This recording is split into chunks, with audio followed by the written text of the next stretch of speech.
শুভ সন্ধ্যা।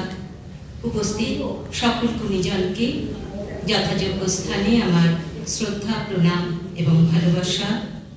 আমার নিবেদনে আছে কবি জীবনানন্দ দাশের লেখা কবিতা বাংলার মুখ আমি দেখিয়াছি।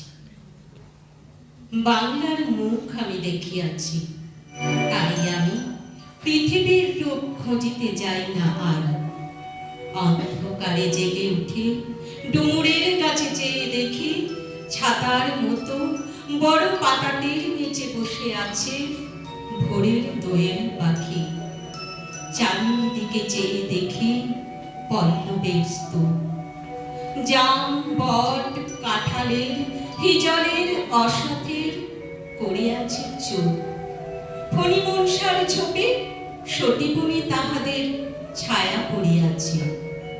মধুকর ডিঙা থেকে না জানি সে কবে চাঁদ চম্পার কাছে এমনি হিজল বট তমালের নীল ছায়া বাংলার অপরূপ রূপ দেখেছিল।